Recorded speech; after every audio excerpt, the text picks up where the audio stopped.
Echo Means Business Pro Networking live event going on.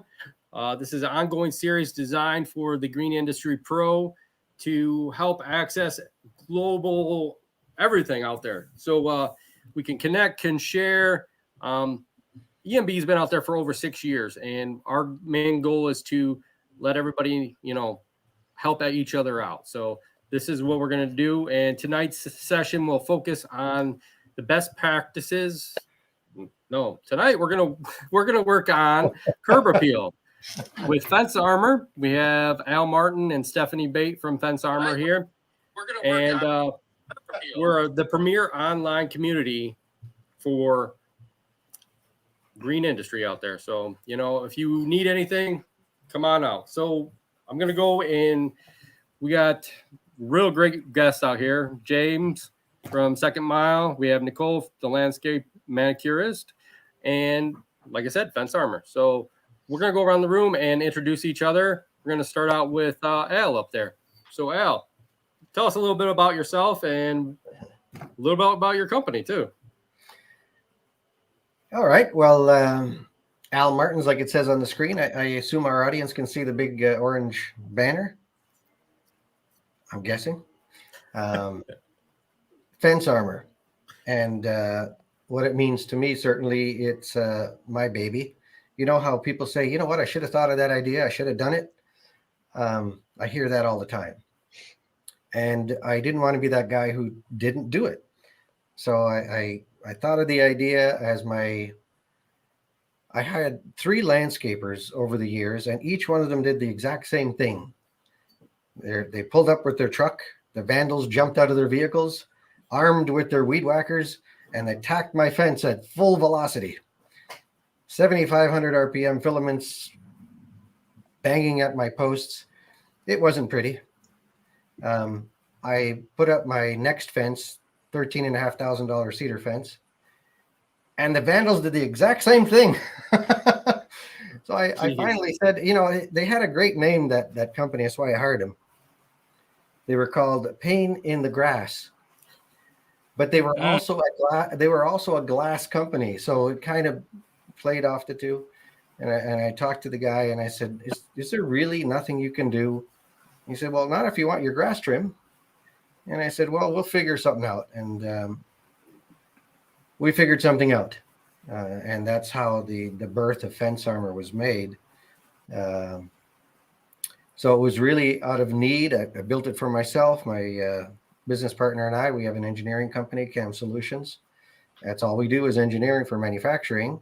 And we built it. We tried different materials. We tried different things, and steel was the way to go. Made in North America was the way to go. And it worked. And then we said, hold the phone. Everybody needs these. And then we took it to market. So that's Al Martin's and Fence Armor in a very short sound bite. Nice. Well, Stephanie, I know you work at Fence Armor because I've talked to you many a times. Yeah. So tell me about what you do for Fence Armor. Al likes to call me the social media girl. That's how he always introduces me to everybody. Basically, I run, Facebook, YouTube, all of that. We had a filming day the other day. So basically anything you see on social media or any comments, that's me. I just like to chat with you guys. It's an awesome community. It's super fun. So that's definitely the best part about it. Cool. I enjoy everything you put out there. There's a lot of stuff that you put out there, and sometimes it makes me laugh, and I really enjoy that. So that's the goal. Thank you. I mean, all the stuff that Al does too. I mean, it's not I gotta exploit that. Yeah. So yeah, we have some serious outtakes. Oh, I bet. Some of it doesn't go live, thank goodness. But yeah. Got a filter, yeah. Right. There's a little cutback, not show everything, so eventually you'll get the blooper reel out one year. Yeah. Oh yeah. Blackmail. Oh yeah. It'll have to be on a special channel, I think. Oh yeah. I don't know those TikTok things. They keep pointing. Point to the song. Point to the song. What the hell? What song? What are you talking about? Right. I guess I'm just too old to figure what they're Yeah, talking I about. keep you young. Keep him on his toes. That's the main thing. Yeah. Yes. So, James, tell me a little bit about yourself and your company. So I'm James Shields with Second Mile Servants Landscaping and Lawn Care out of Nashville, Tennessee.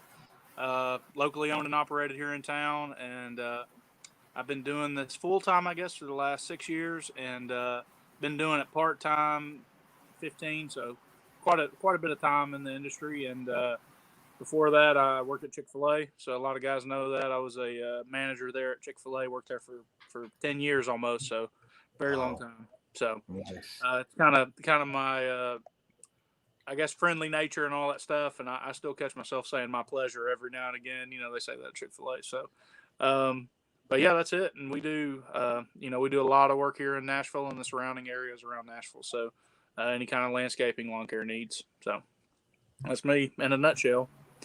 Nice. Thank you for being on, James. Definitely. Nicole, tell me a little bit about yourself. My name's Nicole. I am the landscape manicurist. I don't use weed eaters to It's a little nail file, do you? rototiller maybe or something, but I've been doing this since about 2013. I've always kind of done a little bit of landscaping or off and on at my home, but as far as a business is concerned, probably 2013, and that's about it. Well, thank you for being on, Nicole. I am Scott, Landscapes by Acme. Some of you know me by my hair.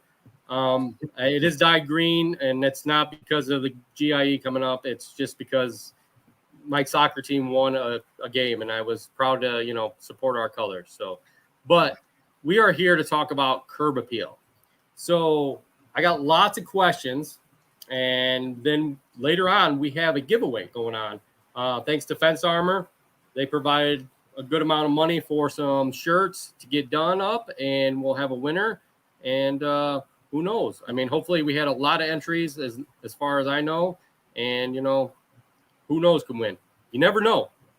So my main thing is we're gonna go right off the bat. We're gonna go with, why is it important for curb appeal? I mean, what is the main reason why curbs are so appealing? I don't know. I mean, I really don't get it. I mean, so many people keep saying the curbs are appealing, but I mean, I more look at the lawn, the fence, the landscaping, the irrigation, all that together. But what makes it, you guys think, what makes the house stand out? Pretty much the good curb appeal. Let's start out with James. Go ahead, James. Tell me what you think would be the perfect curb appeal to please people. It's hard, and I think it varies on your area, right? But I know for Nashville, with all the building and all that kind of stuff that's going on here now, we are growing like crazy, and we're talking 150 people a day move here, which is insane. And it's become just a great place to be, great place to live, and a lot of landscaping it's just a great time to do that. And curb appeal is extremely important. I personally, that's what I preach when I do any kind of landscaping job. Like, I'm like, yeah, your inside of your house is worth $600,000, but what does the outside look like? Because that's the first thing somebody's going to see visually when they pull up. They're not going to go, oh, I can't wait to see that kitchen. They're going to pull up and they're going to go, oh my gosh, this is the yard, or look at the flower beds. And people will say they don't, but genuinely, like, it is a big deal. And all my customers, that's the first thing they tell me. I got a realtor I do a lot of work for here in town. Love her to death. Super sweet lady. She's from Florida originally, and she does a lot of stuff here in Nashville. And she cracks me up because she'll have these huge budgets. I'm talking, $200,000, $300,000 to flip a little house, and then she'll give me a budget for the landscaping $1,000, $1,500, and I'm just like. I'm like, Miss Barbara, like, up it a little bit, like I can make it look good, but with this, it's going to be very basic, and so I'm a huge proponent of curb appeal, man. I really it's welcoming, it's inviting. I think that's a huge deal for me. Any kind of house I work at and in my own personal house. So it's extremely important, man. That's the first thing I notice. I'm not going to notice. I don't care anything about your house. I think it may be just being the trade too, but the first thing I notice, guy's got some nice plants. Dang, look at them flower bed edges. Like I noticed stuff like that. Right. Oh yeah. I mean, I look for everything when I first pull up to a yard, especially doing an estimate. I'm looking for, pretty much the landscaping. Is it overgrown? Is it, could it be missing something? The mulch, I want that house to stand out. And, so a couple years back too, I didn't look at the fences, but now I look at the fences, and, I look for that little mark on the bottom of the fence to say, hey, this could be changed out, and that's, Al's the one that turned me on to that. So, I'm thankful for him. And, that's definitely something that I wouldn't have thought of before. And, people think about that stuff now. I've had a lot of customers talk about, we put fence armor around their mailboxes. And that's, not many people think about that. So, Nicole, what do you think about curb appeal? Tell me about your thoughts. Well, curb appeal is, kind of my bread and butter, I guess. As soon as I look at a house, if it doesn't have what it needs, which would be symmetry and, stuff like that, in my brain, I know, because I did a little research, so I could sound so smart today.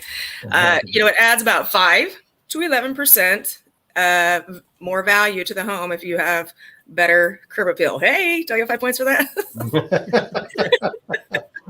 We're done now. Thanks. No, but I think in general, like when I'm doing a bid for somebody, I'm there to solve a problem. And so if they don't have the curb appeal, but I can go outside of that where I hire subs to do, replace the 6 shingles that are standing out like a sore thumb, or, come in and take care of the guttering.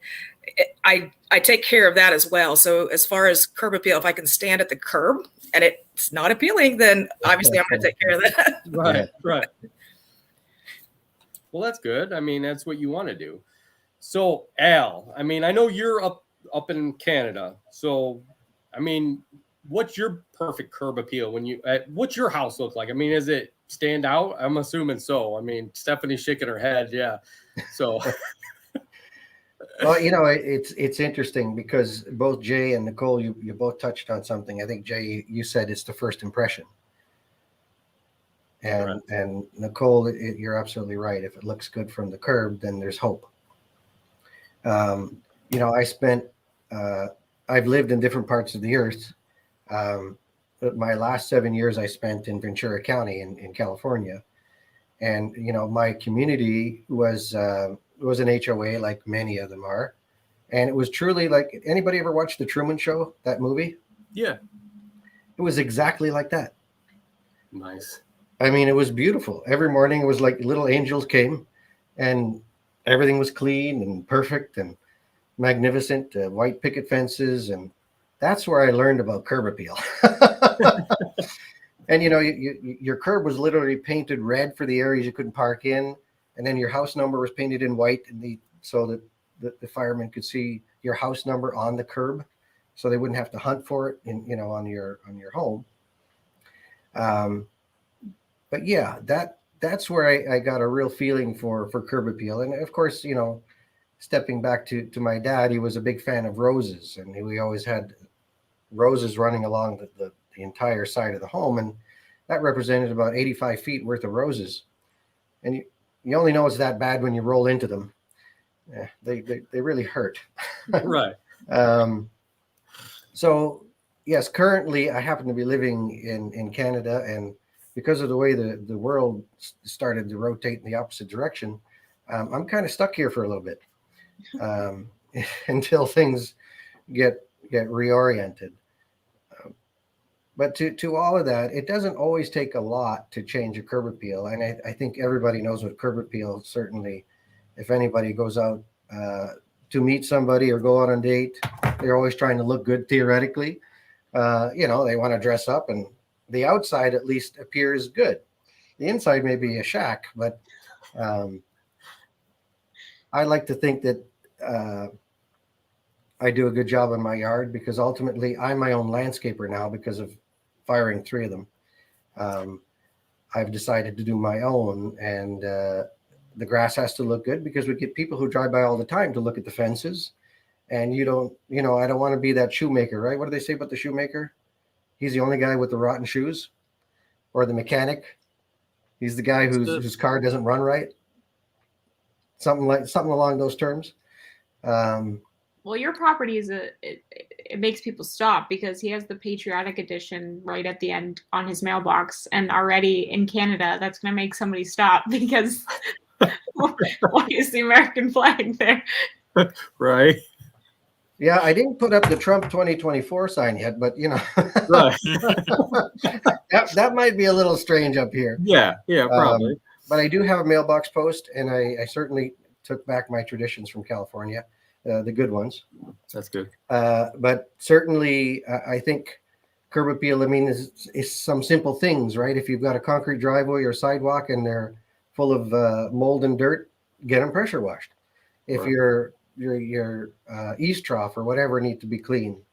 And of course, obviously, the fence line, right? If the fence line looks ratty, your mailbox looks ratty, there's a lot of things you can do. Some landscapers will say, we'll put a garden bed along here, but garden beds cost a lot of money and it's a lot of work. Right. And if you're a real estate agent and you've got a fence that's a bit of an eyesore, like a white picket fence, and it's all chewed up, then it's nice just, you could get white fence armor there, and suddenly you've got a beautiful fence line again. So obviously that's spinning it on that side of things. So it's a quick way as far as landscapers to make, let's say, a little more revenue. If they can say, Mr. Customer, not only am I doing your grass and I'm doing your shrubs, let us clean up your fence line. Let us change up your mailbox post. Let us do those types of things. I think that will generate more revenue for you. And of course, elevate your business to the customer. Correct. Definitely. You all had great points. Definitely any part of the lawn is, needs, addressing, especially like Al said, you want to dress up, go out to a date. So why not dress up your yard and make that, I've seen a lot this year, not even in the front. I've seen a lot of customers that want to spend more time outside. So they want that curb appeal out in the backyard too. We've done a lot of new landscape projects out in the backyard, just so that way when they bring over Joe and Tammy for their party, they can say, hey, look at this backyard. Look how beautiful my backyard is. They want that front to look good too, but they want that back to look 10 times more amazing. So that way they can up one to the neighbors, so that's definitely a good point. Is your curb appeal can be all around the house. Definitely. So Al, I got this question for you. Okay. I know your products protect fences. So how does post protection play a role in creating the professional curb appeal? Well, obviously there's a couple of things. Right. And it depends on which angle you bring it from, right? So Right. if you are a landscaper who's been a landscaper at a home for years, and potentially you've realized what I was speaking about, you can say, you know what, hey, there's this brand new technology, just came aware of it, and I'm going to take care of that curb appeal along that fence line because that fence line is looking a little shaggy. And now you're going to look like a hero because immediately, the cost is nominal. And there's a couple of things, right? When you're installing fence armor, the easy thing would be just to put it on. But if you want to do it right, where the wounded area is in the wood, then you'd want to seal that, potentially paint it or seal it, and then put on the fence armor. Because obviously, if that wound still exists, water will get behind and get down into the post. The wood gets wet, the water gets down into the concrete, and then it starts to crack the concrete, and then the water comes up, and then before you know it, you've got a pretty rotten post. Yeah.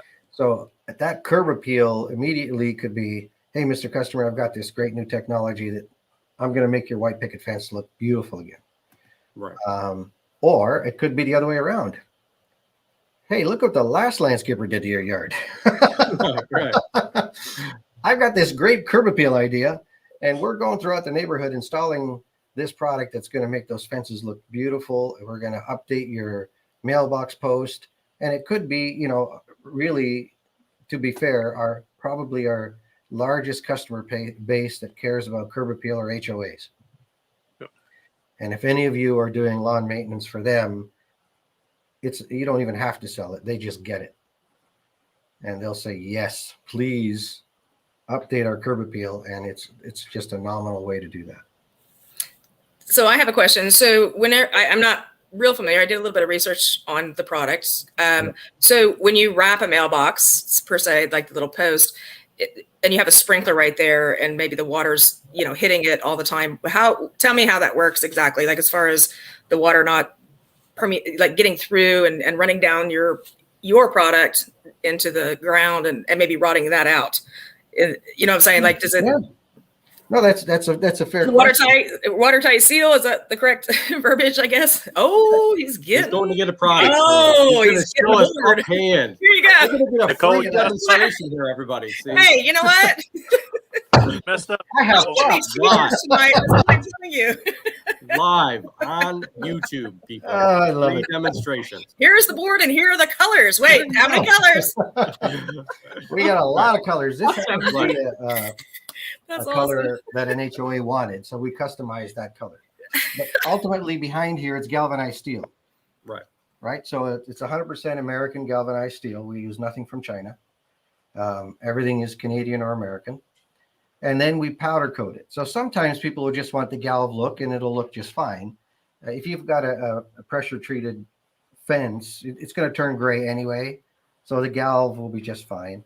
But everything starts as galv, and then we powder coat them. So when that sits on the post, there's a couple of things to your point, which is an interesting question that you would ask that, because not a lot of people have that forethought.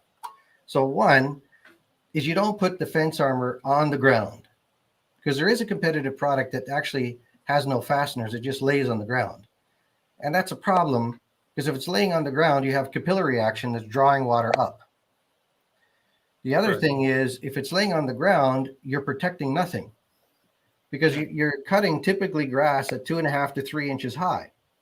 So why waste, 2 inches of it down here when you could have it up here where the weed whacker is, right? And if anybody has ever had kids or boys, when my kids were little, how did we teach them how to pee?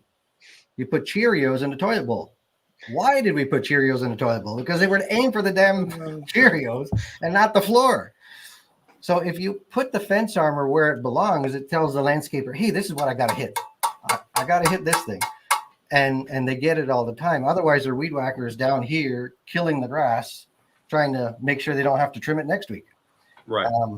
But if you're cutting it right here, so to your point, if the wood is wounded in here, you have to seal it. Otherwise, there'll still be water getting in. Then you would put the fence armor on, and now that'll be there for, I don't know, a lifetime, 10, 20 years. So sorry, Scott, but as you put that into the post and you're drilling into it, so do you recommend that you seal where it's been screwed into the post then? Or I'm just curious as to how that works. The thread is self-sealing, right? So once you thread it in, you'll be fine.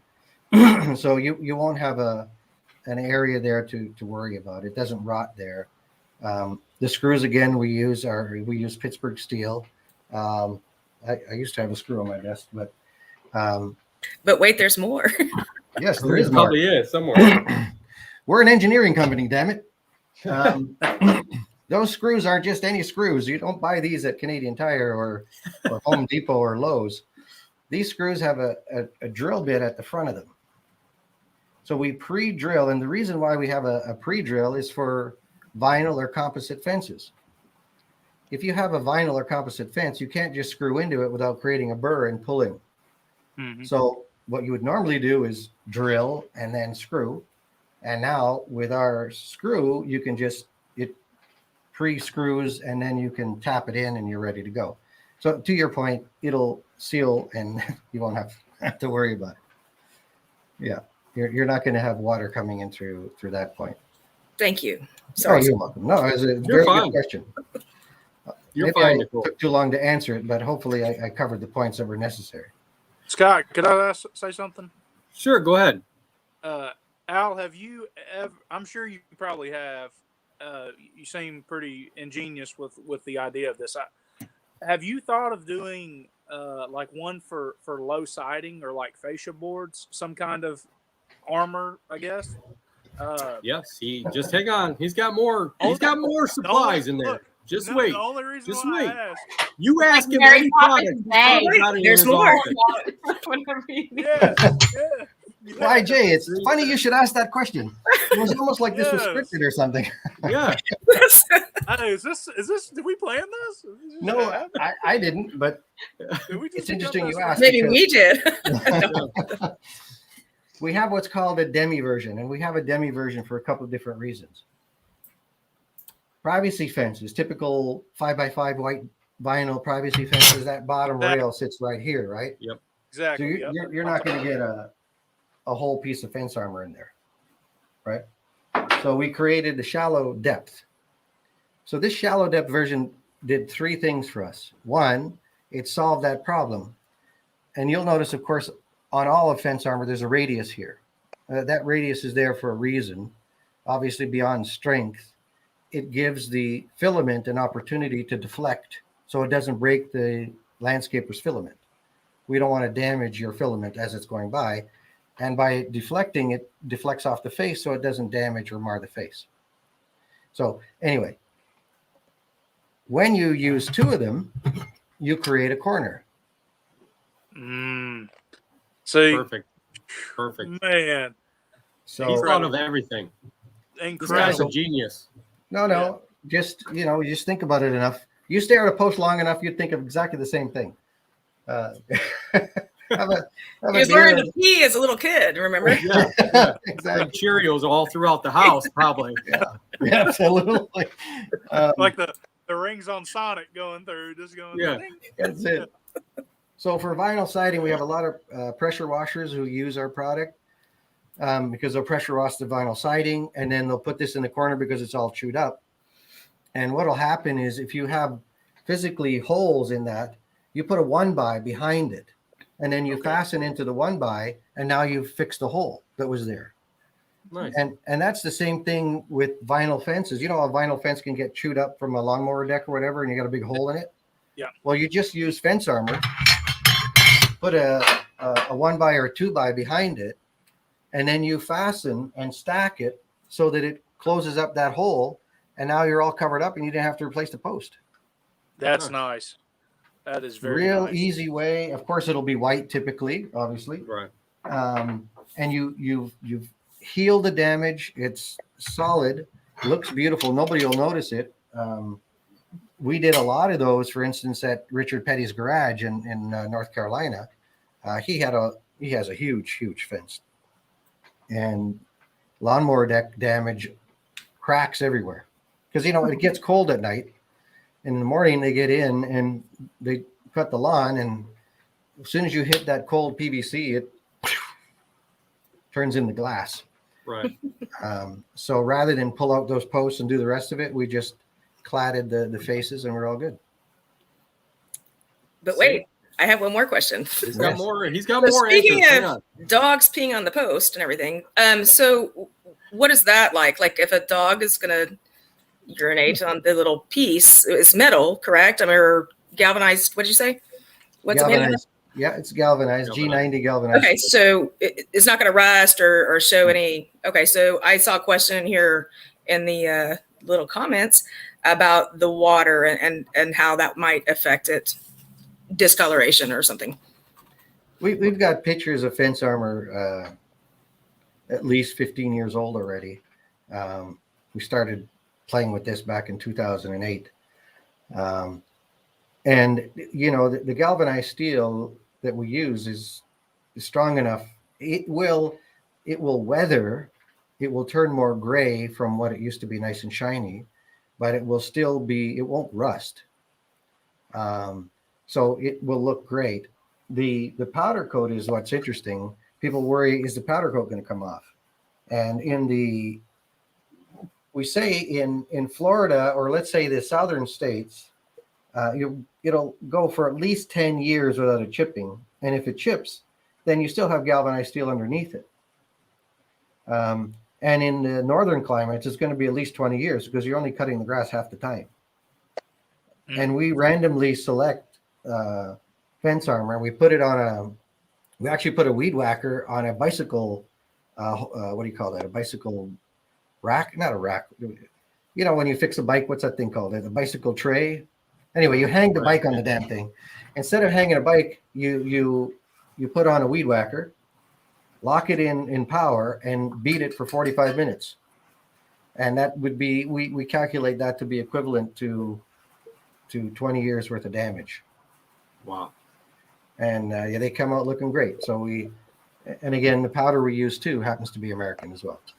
So this particular one is actually an Italian process called the Corral, and it actually creates a textured grain on the galvanized steel.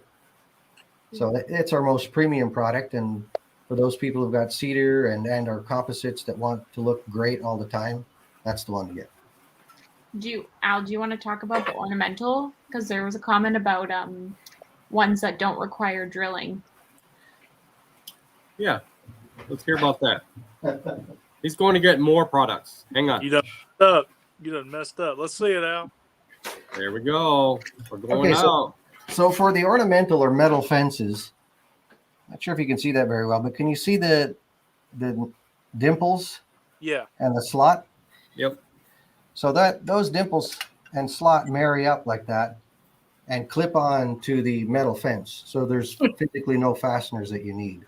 Oh, because we don't want to avoid that warranty on an aluminum fence. So I think in Raleigh, North Carolina, the whole city, for all the cemeteries with the wrought iron fences, they use fence armor in every one of them. Because every year they used to hire students to paint the bottoms of them black because of obviously the weed whacker damage. Right. So now they just clip these on and they don't have to worry about that. Nice. That's nice. See, I think this guy's thought of everything. I mean, yes, you have. Come on. There's always new products. Yes. There's always new things, but and there's always, you know, we've had people, you know, of course, for play centers, we've designed specifically for Home Depot what's it called, the Gorilla Series Chateau play set, you know, with the rock wall, and so you can use fence armor on all those play sets. Just cant them at an angle, and of course, they fit sideways too, so you can get that angle that you need. So that'll work on the legs, and we get customers ask for that all the time. But we built a special rock wall edition at an angle so that it sits on that. So when you're weed whacking, it doesn't damage that type of thing. Now, Scott, sorry, yeah. Al. I'm sure some people probably know this, but I've never sold this to a customer or explained this to a customer. What would be pricing to suggest fence armor and installing it for them? What would that look like as far as you know, labor involved and that kind of stuff? Like, how would I go about that? Because I've got like 8 customers I'm thinking of right now. I'm like, man, I'm about to fence armor them up, buddy. That's incredible, man. Very cool. Well, yeah. I mean, certainly you can go to our website, Jay, and you know it's visible to everybody, Okay. and you can see the prices there. Of course, as a contractor, you're buying in volume, so your prices will certainly be a little more attractive. And as regards, you know, what do you charge to install them? You know, we've seen the gambit, really. We have some landscapers who just say, it's part of my contract with you. I'm going to put on fence armor because we don't do any property that we're going to damage. And Here it goes. Because, I mean, the price is attractive enough that you can put on the fence armor. I mean, if you wanted to, I suppose if you lost the contract, you could take them back off. I don't know the rules in every municipality, but you could just come in with it. Say, hey, you've got 35 posts and you only need, what's nice about fence armor is you only need to put it on one side if you want to, because if especially down in Texas, you got a lot of privacy fences, what they call they're called Neighbor friendly fences, Yeah. right? So all the posts are on one side and all the pickets are on the other side. Mm-hmm. So you can only get to one side of the post, and this is the perfect solution, right? You got all three sides protected. And if this side is as a garden bed, you don't need a piece of fence armor there. So in other words, if you were doing a property and you only needed to protect one side because the other side is the neighbor, you could just use one piece of fence armor. And now you know that throughout your season, and obviously landscapers, the same as us, the same as everybody, I think, in North America and probably the world today, is hard to find labor. Right? And the hardest thing to teach them is how to use all the equipment. And I know the young guys like to hear that weed whacker sound. And now you don't have to worry about it, because when this is on there, they can weed whack all damn day. And it sounds great. And they're not damaging it. So you can get a new guy and they can fly through the job without you having to worry about getting that phone call. Hey, what happened to my fence? So ultimately, to your point, if it was a brand new fence and you were putting on fence armor, you could probably charge $2 to $5 a post to put it on, because it literally takes moments. Okay. I mean, 2 minutes at the most. I mean, put a screw on the front. If you're doing, 4 sides, you can use 4 screws or you can use 2. It depends on the situation, right? Okay. And if you notice there, you see how there's a slot and a hole on the other. I'm not real good with this mirror image thing. You see the slot and the hole? It's all right, Al. It's all right. That slot and that hole are there so that the screw is not pulled out. What? Okay. We're going down a path here. Yes, I think we're going the wrong way, Al, but we can kind of understand what you're saying. Well, yeah. If you don't I'm have sorry. the slot, the screw is going to pull with the expansion of the wood when it swells. Right. Right. Or if the vinyl gets hot, the vinyl will expand, and you need to leave that space for compression, decompression on the component, right? Yep. Did I answer the question? Yeah. I think you did. Okay, can I so add- $2 to $5, and then if you have to do repair, like I said, if there was physically wounded material, if it was a aluminum fence, you would spray paint it black, then clip it on our unit. If it was a wood fence, you would seal it. So then you could charge $10 to $15 a post, because you're literally, fixing the substrate before you put on the fence armor. Okay. All right. Yeah, that's a good question, though. Jay, can I add one thing? Definitely, Jay. It's literally, you can do probably, I've done it for a couple customers, and you can do probably about 10 in probably an hour. Wow. I mean, you can go through it real quick. So it's literally, I mean, I charge my customers pretty much $10 extra plus the product. So, I mean, it's real quick to do. When we do new installs we do a lot of split rail here. So we use Al's from Fence Armor. We use the post saver sleeves, and literally that we charge $15 for each sleeve to put on. And it's, if they didn't want to add it onto it, we can add it onto it, but we do recommend that, because literally it's going to add 20 years to the fence. And that's something that's going to, lengthen your fence, because you're putting it in, you're protecting it all together. Even with the fence armor, the metal, that's going to lengthen that fence 100 times longer than anywhere else. So it's definitely worth an upsell to the customer. So Can I tell you a story about me repairing a fence before I knew anything about fence armor? yeah. Okay. So this lady's fence, the post was, like you could push it, you know what I mean? So my solution, right? I took 2x4s, pressure treated, cut them at a V, right? And then staked them in the ground and then lagged it to the post. So basically scabbed it together, but I did it all the way around just so it would beef it up, because she didn't want a new post, Right. And I'm like, dude, we could have just used fence armor. I'm just shaking my head. Of course, this is Right. 7-8 years ago now, but I'm like, that was a good idea at the time, I thought, Right. work, the fence is still there, but it's just like, that like it's just from weed eating it over and over and over. And so that's really cool to know, man. I honestly, I've heard about you guys. I didn't know too much about it, to be honest. And I'm extremely impressed. I think that's a very good upsell. And I think that's any, like Scott was saying, install new stuff, man, just go ahead and hit them with that, because that's going to protect it for a long time. So that's the way to go. So very knowledgeable. Right. Cool. Appreciate that, man. Thank you. Don't do like me. Don't do that. No. And leading on that, if you are part of the EMB, you are signed up. If you're a pro, you can go on over to the Pro Rewards, and Al has a code up there for Fence Armor. So you can order Fence Armor and you get a discount if you're a pro member rewards. So definitely, if not, sign up today. Go over to echomeansbusiness.com and sign up today and try to save some money. There's tons of rewards out there. So, and Fence Armor is one of them. And thank you guys for being a partner of that and being on here also. So next, let's go to another question. Unless we got more things from Al. I mean, Al's got probably tons of things over there that he could show us.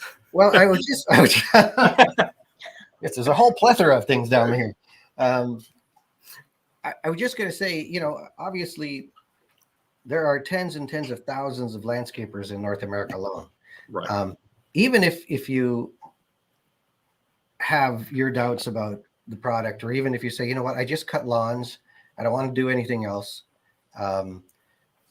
What you can do, is even have a sample or two with you, a Fence Armor, right? Because we have two sizes, right? So let's say this is the white 5x5 vinyl, right? So you have a vinyl fence. I went to get another prop. I think Apple keeps telling me to stand up, so yeah. I think it's awesome. By the way, we're laughing, but I think that's awesome. It's perfect. He's prepared. I'm not. I don't have anything to show, Greg. I got notes over here for curb appeal, and I'm like. Anyway, where I'm going with this is, even if you don't believe in it, you don't do whatever. You carry a sample with you, and you can share it with your customer and say, "Hey, Mr. Customer, obviously, you're seeing damage on your post or on your thing." And it just shows that you're enlightened, right? You can say, we have a solution. It's called Fence Armor. We can put it on your post or mailbox post or sign post, whatever, but at least you've presented it. And if the customer says, no, we're not interested, we don't really want to spend that extra, whatever, $100 to do it, then you're indemnified. Now you could weed whack away, and they can't come back to you and say, hey, you damaged well, we told you we would damage that damn post. And we offered you a solution. So you see where I'm going with this. You brought it up, and now you planted the seed. Now they're going to start looking at the bottom of those posts a little more intently, and they'll say, you know what, maybe we should take them up on that. It wasn't a big deal. And if they realize the cost of what it takes to replace a post, in most areas, a minimum is $200 to $300. And in many places, it's over $500. You got to take out that post. You got to take out that concrete.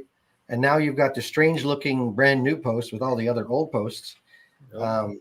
So it's really for the replacement of one post, you've covered all the fence armor they'll need for that entire property.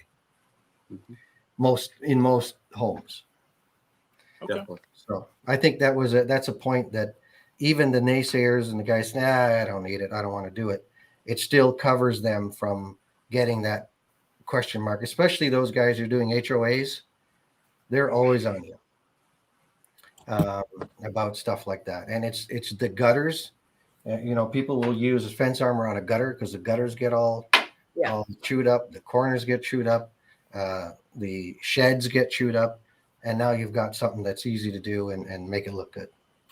Yeah, I think on commercial properties, though, I think it'd be a great idea to just provide 2 or 3, especially because you guys are just zipping through there. I mean, I don't mow yards, but they're zipping through. The crew's zipping through. You got a brand new kid that's, $5 an hour. Okay, 10, but they're zipping through and they're killing the post, So I think if you put 2 or 3 on there, but what is the benefit for somebody like me where I can't necessarily get wholesale per se? is it that I am charging per hour to put it on there? I mean, besides the benefit for the customer, what's the benefit for me as a business owner? Am I able to get a reduced cost? Because normally the charge is 50% retail to wholesale, type thing. So is it per hour? I mean, like, where is my benefit for money to be made, I guess? Well, I mean, like Scott said earlier, certainly if you go to the pro area, there's a pretty substantial discount there. So you get a discount on the product. So they're looking at the price on the website and it's whatever, $15, and your price is something less than that. So you made that profit. And then you've made the profit of whatever you want to charge them to install it. But I think more importantly, and I think the point that many fail to realize, it's not even the installation of the product. It's not the product itself. It's that you have brought to the customer attention that you actually care about their property. You're not just a lowly landscaper. You're a landscaper with the means and with the technical prowess to be able to say, hey, we've got the latest and greatest technology here that no other landscaper is talking to you about. So like I said, even if they say no, they say, holy shit, she knows her stuff. So that's really, I think, the most important thing. It elevates you amongst the rest of the ranks. And then, of course, you can make some money with it. Does that make sense? Awesome. Done. Thank you. Yes, thank you. Thank you. Yeah. So Yeah. thank you, definitely. Every little bit helps out, especially when it comes to fences and tons of curb appeal. It does go a long way, like JC said. Just the smallest thing can make a big difference in a yard or landscaping. One question I got for pretty much, Jaymz and Nicole, maybe Al can answer this, or maybe Stephanie, I don't know. Customers tend to like when aspects of the job are custom or personalized of their needs. Are there any suggestions that you guys can add to make it custom or a special flair? I think Al can, by adding the post, his, flag on his post or anything like that. But what about you, Jay, or Nicole? What do you guys got for me? Something that could go ahead, Nicole. You smiling there. I'm always smiling. Sorry. So I think that when I walk onto a property, or actually, it actually starts with a phone call. So when that client calls, I'm like, okay, so where are we going? Like, are you, especially with carpet appeal, like if I've been recommended or whatever, I'm like, okay, who's recommended you? And then it goes on to, what are you needing done? And they'll tell me that. And then I go on into other areas in their yard. So have you had anybody working on your property previously? Do you have a lawn mowing guy? Do you have a sprinkler guy? And so I'm able to cover all of those issues that they may have.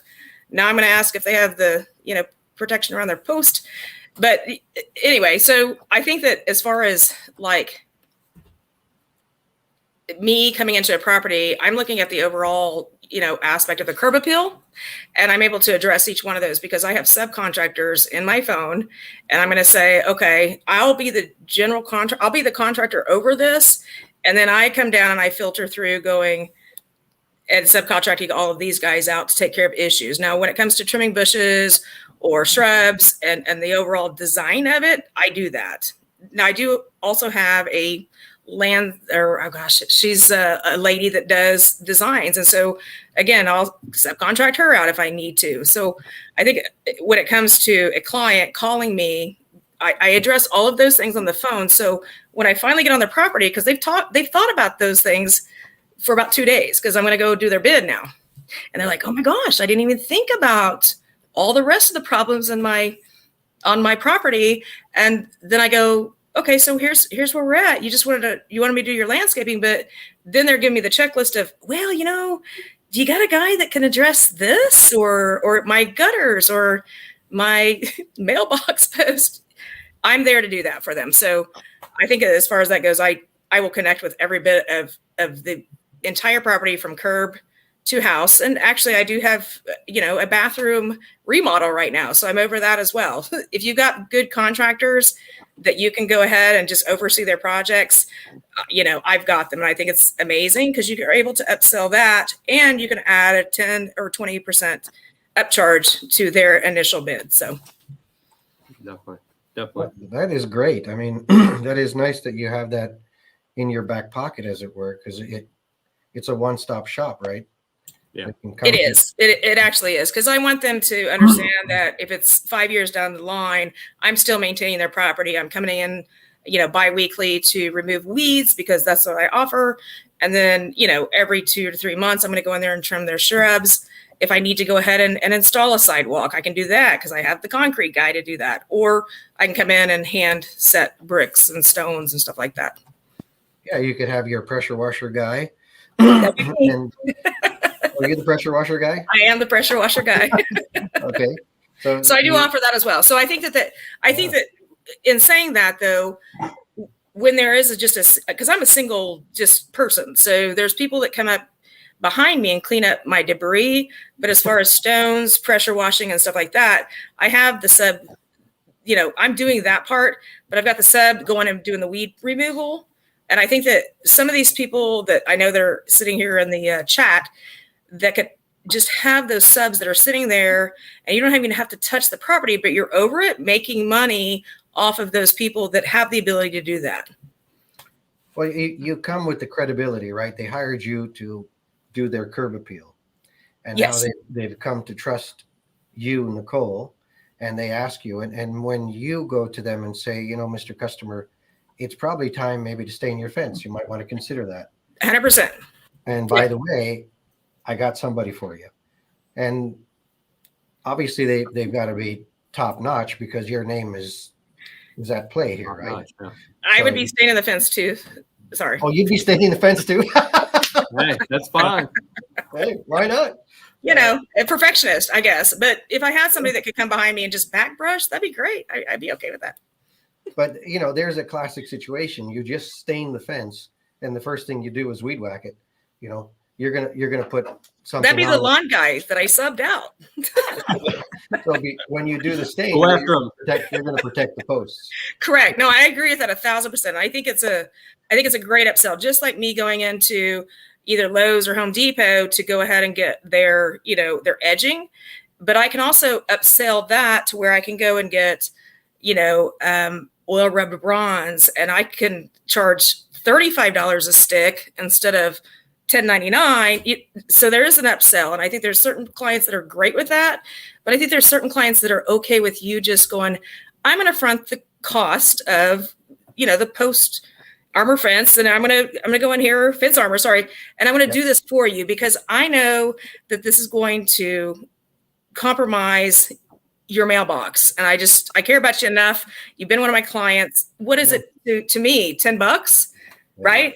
To just wrap that and you're just giving the appreciation, hey, I appreciate you as a client. You've been with me forever. And I think it's a great just thing to do, honestly. Oh, yeah, definitely. It would set you apart for sure. Yeah. Yeah. Yeah, definitely. Jaymz, you got anything you want to add? Yeah, so kind of to piggyback off of that just a little bit. It starts with a phone call, right? So when you're talking to a person, you're talking to that client, that potential client. I'm pretty talkative if I'm talking to a new customer or if I know you. Otherwise, I'm kind of reserved. But most of the time, like I'll talk to a customer and fill them out or whatever, and talk about where they're from and all that kind of stuff. And we'll talk shop for a little bit or whatever the case may be, and kind of figure out what they're into, what they like, and I try to incorporate that somehow into the landscaping that I do. One of the big things I do here in Nashville, and I know some guys do it, but not all guys do it. It was just how I learned. But when I do mulch, like I suggest mulch based on the color of your shutters or based on the color of your roof. Oh. And some people don't think about that. You know what I mean? It should be a contrast for sure. Yeah. And I mean, or the color of the house itself, you know what I mean? And so I suggest that, or I'm very, very big on plants. And when I do curb appeal, I always joke with people. They're like, well, Jaymz, what do you recommend? well, I'm low maintenance or no maintenance. Like that's what I'm putting in the ground. And because everybody's time has been important, everybody's time, they don't have time to water plants every day, and to get them established. And so I always try to pick stuff that's good for Middle Tennessee, stuff that's low maintenance to no maintenance. And that's honestly how I've done a lot of my installs. And we joke about it because my uncle, we'll be driving around or whatever, after a job, and he'll be like, oh, no, that was James's house. You can tell by the bush selection, right? Because it's golden mops and Japanese hollies or boxwoods. It's very simple, modern looking. And I like I'm a no maintenance kind of guy. So anytime I do curb appeal, man, I try to figure out what the customer's into a little bit, and then maybe surprise them at the end. You can do a little something extra. Say maybe edging the beds wasn't a part of it. Maybe just taking the time out to do that. Something simple, but it goes a long way and building a lifetime with that customer. You know what I mean? And for instance, go ahead. Sorry. Are you selling yourself short just a little bit by just putting low maintenance shrubs in there where you could offer the first trim for free within the next 3 months to where you're actually going ahead and maintaining that property? Although you may not want to do that, but you could have that sub that you could possibly make 10-15% off of that's going to come back behind and offer that, on a monthly basis. Look here, baby. You're looking at the sub, the owner. It's me and two guys. We're doing all of it. I am too, though. That's what I'm saying is I'll offer that. If they're going, I got this, but I want you to see how beautiful they're going to be. I'm going to give you the low maintenance, here's your ground cover kind of thing, to where I could go ahead and say, listen, I want you to be a customer mine for a very long time. So I'm going to offer you in 3 months, I'm going to come and trim that through. And then here's what I would normally do, which I do weed removal bi-monthly. So you're upselling that entire thing. So where you're going to be maintaining that property for an entire year by yourself and your buddy. Yeah. Most of my maintenance customers, and I may still be old school on it. Like I don't have any kind of contract stuff in place or anything. It's a handshake. It's a text. Verbal is a legal binding contract. Yeah. There's nothing wrong with that. Yeah, but I mean, I had some people kind of question that, and they're like, one of your customers. I'm like, no, man, I've been some of them I've had for 10 years. So like they know every year we're going to do mulch. They know every year we're going to trim hedges 3 times a year, and 9 times out of 10 they text me, and I'm okay with it. Right. I'll fit it in my schedule, unless it's my regular. I don't have any weekly yards, so all my stuff is bi-weekly. So everything I do is pretty much dependent on if I'm at that property or not that day. Like if I notice the bushes need to be trimmed, I may just do it, and I'll say, hey, I took care of that for you. Oh, James, appreciate it. But I've never I'm kind of nervous on upselling if that's a thing. Like I would rather just let my work speak for itself, if that and then I'm so serious. Like I don't know why it works, but God just blesses me to get something else. Like I may do a job for cheaper on the front end, and then I'll get 3 more jobs from that same person down the road. It's just how I've done business, and it's worked great for me. I had a customer I lost actually recently. Been cutting his yard on my street for probably 9 years, man. Since push mowing his yard. So we're talking way back when. And 1925. Pretty old. You were 20 years old. Wait, right? there's more. well, like he told me. So he said, James, he said, I really wish you would.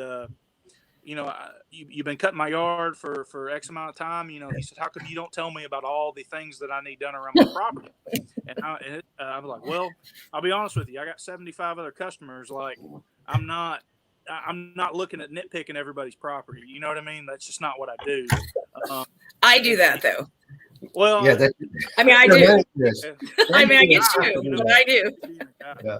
I don't do that, and I expect you as the customer, if it's your house, you're taking care of it, that should be something you should want to take care of. If you don't, I don't care. You're paying me to cut the grass. That's what I'll do. And if you want extra, so if you see a sprinkler head that's not popping up, or you realize that it's been broken, do you bring that to their attention and you say, hey, I've got a sprinkler guy you can contact, or you just run over it? I mean, just like ignore it. Sorry, not run over it, because you've already done that. I would ignore it. I mean, that's I'm pretty Me? sure James is probably like me. We both do that stuff. So it's like you're going to go knock on the door and say, hey, I can do this sprinkler for you right now. I mean, I'm not subbing that out either. Well, and No, I can I can do it. simply I'm I can pretty change capable. the small things, yes, and I'll take a photo and I'll be like, hey, did you realize that this was X, Y, and Z? And they're like, no, I didn't. And I'm like, okay, do you want me to change it? The Out. Gestapo, buddy. No, I'm not. No, you can't do that. No, just keep going. Just keep I changing didn't and do go. it. You know, talking about customization, just to your point, Scott, a bit earlier. You need some fence armor around the Yes, sprinkler. Al's got something for us. Let me get some more props. Wait, He's got something else. that's No. awesome. Holy crap. That's hilarious. We got props everywhere. Yeah. So here's Prototype for the pop-up sprinklers. Uh-oh. nothing to do with a sprinkler, but this is a post cap. Yep. Oh, And if you've Somebody got a asked it earlier, actually. yeah, if you have a post cap that your ordinary post cap without a finial, these screw off. So you can have just a standard post cap, but you can put on some really beautiful looking post caps, and for you, Jay, that's 100% Tennessee zinc. yeah, absolutely. They're heavy. Again, not made in China. And what's unique about this, well, you can't see it because it's protected here, but what's under here is a stainless steel patented claw. Now, for those of you who in the fencing business, if I said you had a 4x4 post, you guys know what a 4x4 typically measures? 3.5 by 3.5. Yeah, But it it could be 3.5, it could be 3 5/8, it could be 3 7/8, it could be 3 3/4, it could be 4 1/8. Here's the claw. If you wanted to see it. Oh, there you go. Thank you. nice. That claw, that cap will fit any 4x4 ever made. You don't have to measure it. It just goes on and then locks in, and then you can use any of our beautiful finials. We have 6 of them. Fleur-de-lis, ball top quad, something a little more gothic. And then, of course, you can use our acorn, and on game day, you can put in a flag. So, that you can just do it on the gates. I think that is so awesome. Like I am totally gonna do this because that to me, because I don't do the yard mowing and I don't care about the post necessarily, but the top of it from a curb appeal standpoint, that is awesome. Yeah, they really look nice, and we have it for 6x6 too. But that's a real easy upsell, and again, it's all American. You don't have nothing comes offshore, so that's another. You're a premium company with a premium I'm product. sitting there for a while though, I think. I think they'll be on there, and then you can unfasten them and put on a new one, right? Put on a new. How do you unfasten? What are you going to do with the flathead screwdriver? I mean, where are we going with that? The tops. But I'm saying, so Scott, you're showing me the bottom of that. No, That's the top. That's the top. It's just So show me the bottom though. How do you actually, if you choose not to have that on the top, do you just if you wanted to take it off. So if you want to take it off, you just take a dime, unscrew the common head at the top, and then the cap comes off. Okay, so it releases the pressure that's put on the post. You got Okay. it. I got you. You got it. And then I'm gonna sub that out. you can take that with you. So anyway, to your point for customization, I think it's always good if you're looking, and I think that's what you were saying, Nicole, always watching the customer's property, always seeing opportunities to qualify a different trade or a different subset of trades that may be able to come in. Well, and the reason I do that is because if I don't get a percentage off of the tree guy coming in, he is going to recommend me to the next 5 clients whenever they need bed work done or a huge cleanup. So I think that there's a huge trade-off there. If I'm going to be the contractor over the sprinkler guy and whatever, then I'll add the percentage on that. But if not, I know at the very end of the day that these people are going to recommend me because of the job that I do, just as well as I would recommend them for the very good job that they do as well. So I think that that's just the way to do business. And I'm not sorry, but I am there to make their property look amazing.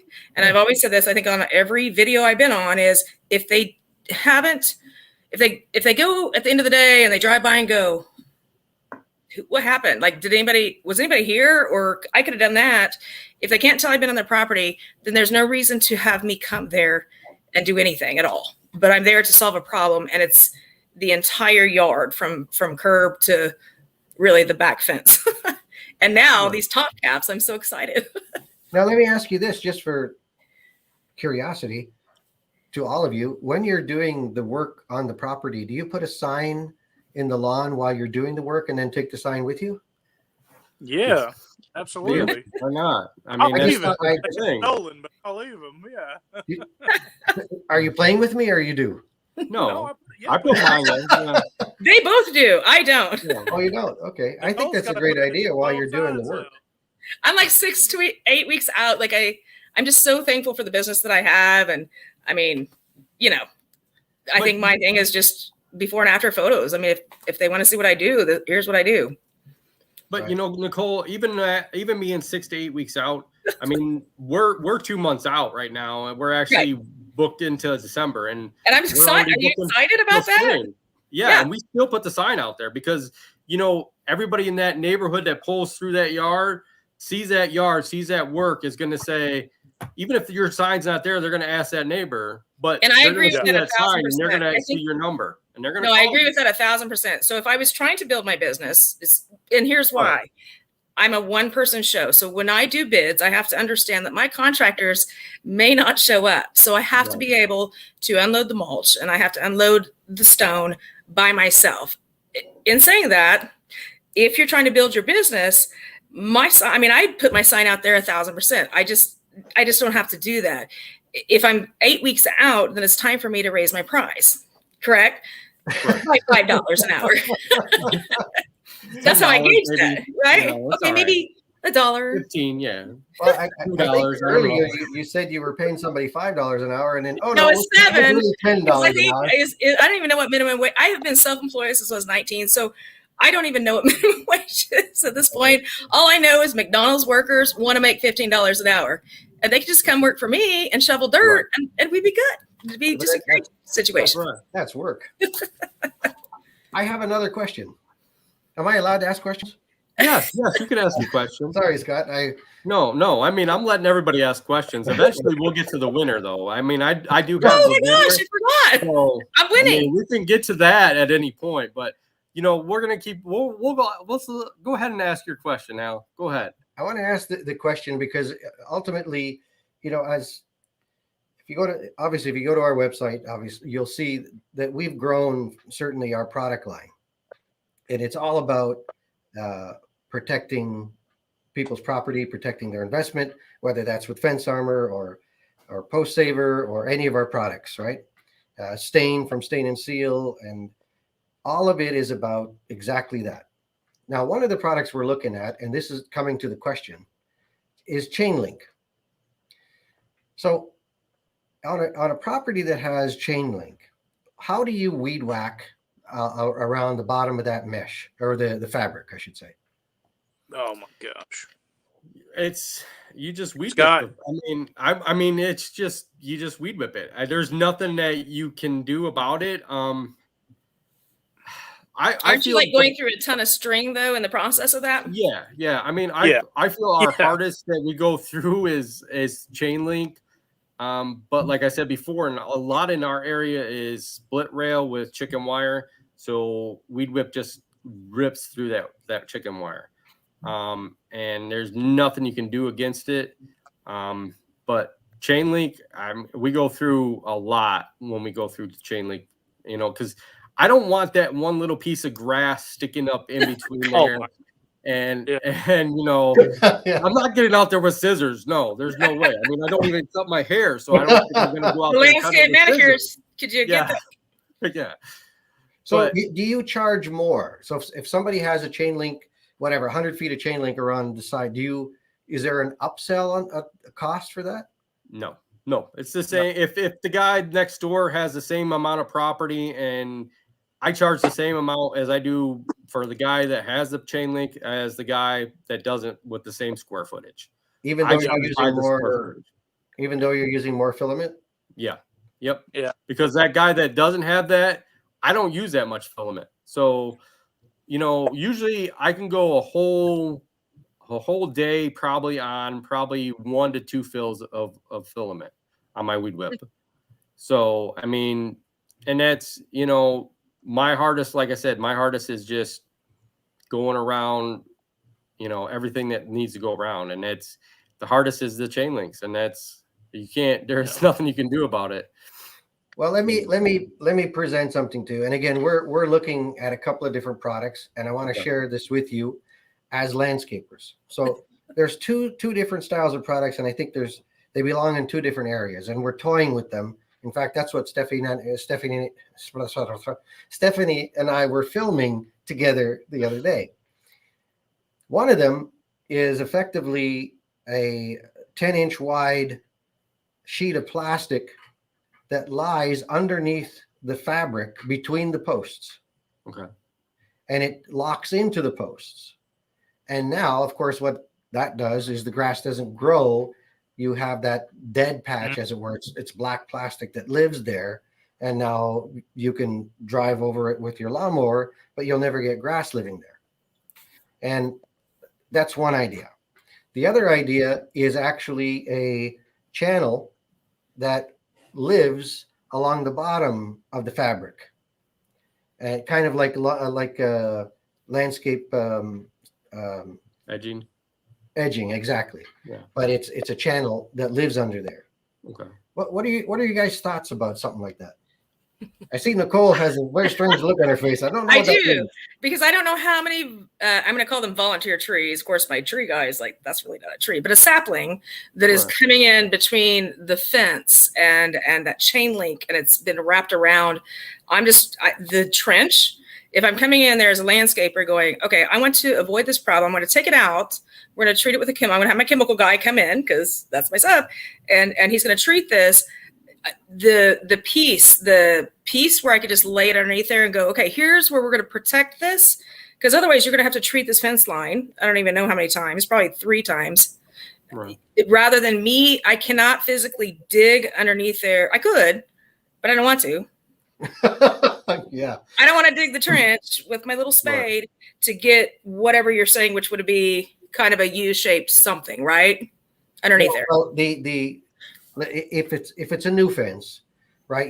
But we're talking about people that if it's an old fence, it's been there for 17 years, and you've got a piece, all of this grass growing through the and I deal with it all the time. I really do. If forget about it, it's just too much work. Forget about it. Forget it. Forget it. That is a labor of love that somebody's got to no. But that's what I do, and so I would be able to sell a product. You know what I'm saying? If I'm doing a clear out and I'm going, listen, in next year or 2 years, when you finally call me back, it's going to look the same. But I have this product, which is a thin piece of whatever you're saying. Yeah. Rubber. Rather than me digging it in, I would do that. Oh, if you were going to do that work, absolutely, because you could charge. I mean, that Stephanie and I have gone through this. That's a whole ton of work. You should see Stephanie with a shovel. Well, that was hysterical. How did you? I bet with holding the phone, it probably was kind of hard, right? Kept throwing worms at me. It's not. Here, have a worm. But as a fence builder, which I know neither of you are, right? So yeah, I think that would be a thing where I would get a hold of my fence guy and I'd say, listen, could you really try to promote this? Because as they're getting their fence installed, you really need to put this product down. And if you're not, you should offer it, because I deal with this all the time. And if they need to have, me to say, for me to come in here and clear this out, it's going to be, $300 a year or whatever it is to clear. I'm telling not only the grass, it's those volunteer sapling tree things that are coming up, and it's horrible to cut those out. Well, I'm glad you agree. I think they're interesting products. Both of them have a unique situation. I think the one that lives at the bottom of the fabric is a channel, so it actually lives at the bottom of the channel would be good for uneven elevations, because if you just have a flat piece of rubber on the ground and you have an uneven elevation, it might be difficult to manage that terrain scenario. And then if you have the channel under the fabric, the grass will still grow up, but it won't be able to get in between the fabric. You can just trim to the plastic edging, as it were. Anyway, we're toying with these these thoughts, and what better group of people to talk to than you guys? We all get 10% of the sales. I just got a text. She's quite the negotiator, isn't she? Right. Yeah. You just send it to me, Al, and I'll put it underneath a fence, and we'll be good. I don't need the 10%. Yeah. On that one. Well, we'll have to do some videos on that. That's it. That's all. Anyway. I don't care. Okay. Can I ask a question on that? So you're using it on chain link. Have you used it on like the chicken wire? Like we use chicken wire, like I said, on the split rail. Would that protect the chicken wire then, or how would that work? Because you're saying it goes from post to post, correct? Yeah. So on if you're using chicken wire, are they steel posts between? No, we use wood posts. Okay, so it could be either. I mean, basically, let me run and get it. Sorry, Steph. I'm sorry. He's re-entertained. That is awesome. Yeah. I'm so sorry. But wait. No, he is anything. Yeah, is he going to do that at GIE? Hold on. Let me go back. You can see him. He was there. Yes. Yes, he was. We're lugging in like 8 boxes of stuff. We got to have everything. Okay. I can't wait to be here. That's incredible. Yeah. So where's the post? If the post is here, correct. That fits in the post, and you can cut that out to a square or whatever you want. Yeah. And that lives flat on the ground. Okay. And now you don't have any grass growing up. So you can have chicken wire, you can have anything you want. Right. That would definitely protect from ever having a weed whip along that chicken wire. Exactly. That just saved me about 5 seconds per post. So I'm good with it. That would do a great job with it. And it's all recycled plastic. And then there's this guy. That's the one that lives as a chain under the fabric. Okay. I see that. Right, and that stays there. You see those drain holes at the bottom? You see the channel? Nice. Yeah. Oh, that's cool. So that's so that obviously, put the fence in between it. But then we take a spring, stainless steel spring that locks in here and then ties up on the fabric, and it holds it up, kind of like a garter. See, now that would definitely work on a chicken wire fence. Yeah. Yeah. So there's two different applications. This one I think would really work well for uneven terrain, and the other one would work well on a flat street. Yeah. But I've had comments about chain link, guys, and I just thought you're the ones to ask. And as we look in for new products for the spring, what a good place to come to talk about it. Yeah, definitely. I mean, that's definitely good. I'm all for it. Definitely. Well, it's again one of those things that you don't think about, but if it seems like all of you have challenges around chain link fences and going through a lot of filament. Mm-hmm. Definitely. I mean, a lot of filament. Yeah. I'm pretty sure Jaymz is with me right there. I mean, I go through a lot a year, so it would save me a lot. Man, so. I'm just digging, so I don't do filament anything.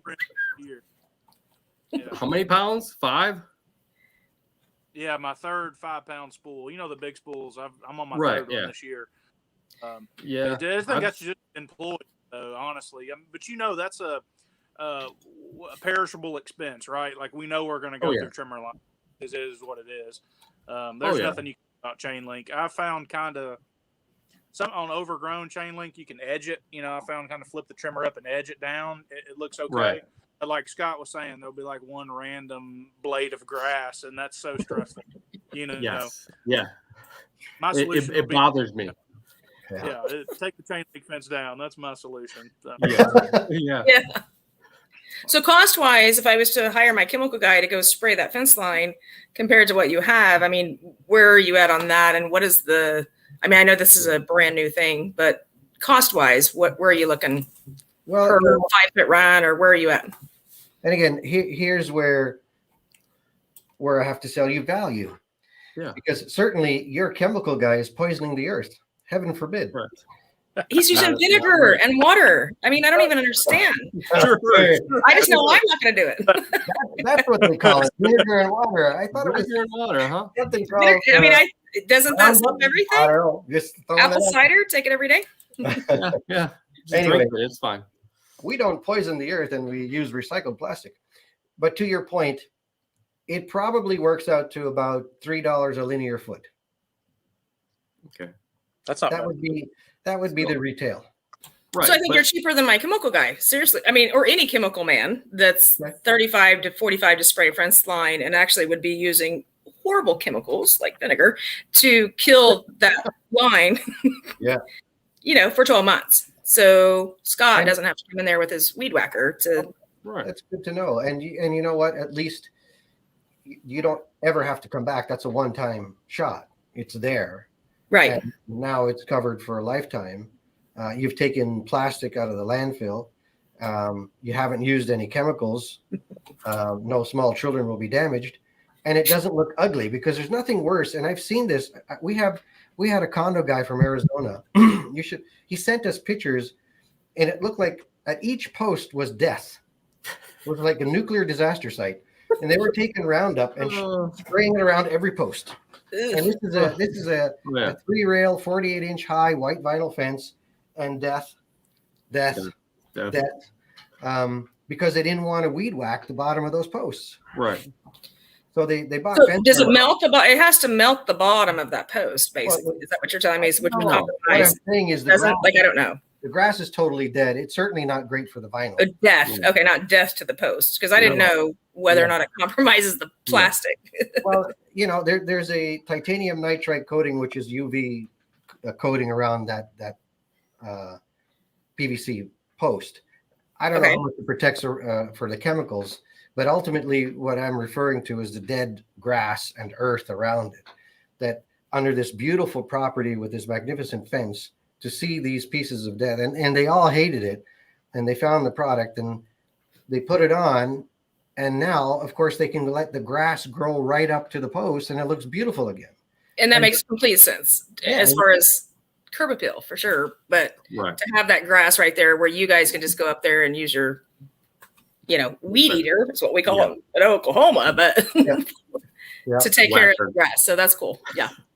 What'd you say? Weed whacker. Like Whacker. I've Yeah. never heard that. Or even trimmer. Like I'm thinking, are y'all talking about hedge trimmers? Because Yeah, that's that's not what you're talking about.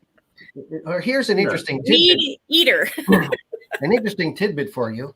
You can't use the word weed whacker on Amazon Yes, I know that. I can't imagine why.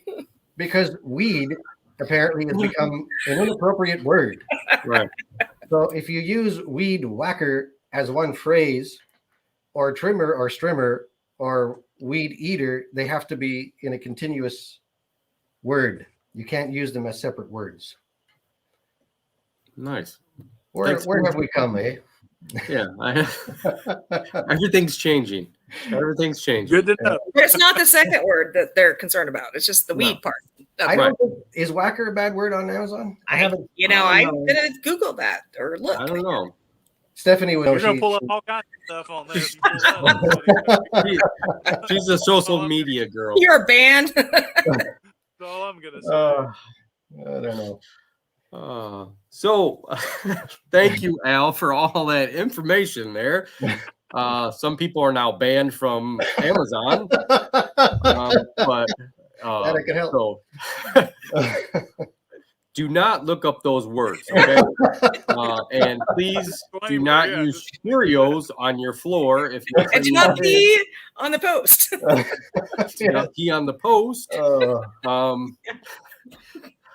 But this all has been about curb appeal today. So we want to thank Al.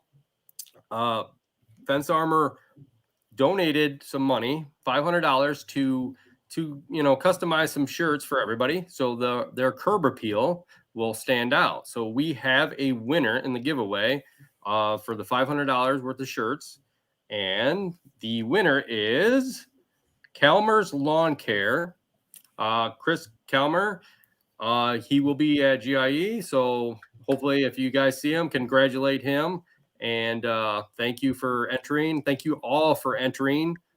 This was a great giveaway. Thank you to Al and everybody at Fence Armor for doing it, and for Infinite 13 is going to be the one doing the shirts. So they will be in contact with you, hopefully within the next couple hours. And, from what I have heard from them, they have something special too for everybody. They were supposed to be on here. I don't know if they're still on here or not. But if not, they had let me know that if you go to infinite13designs.com now, as today, if you're on YouTube today, you can get 15% off using the code EMB Fence Armor. And you will get 15% off any order of customized shirts if you guys need any shirts or any apparel.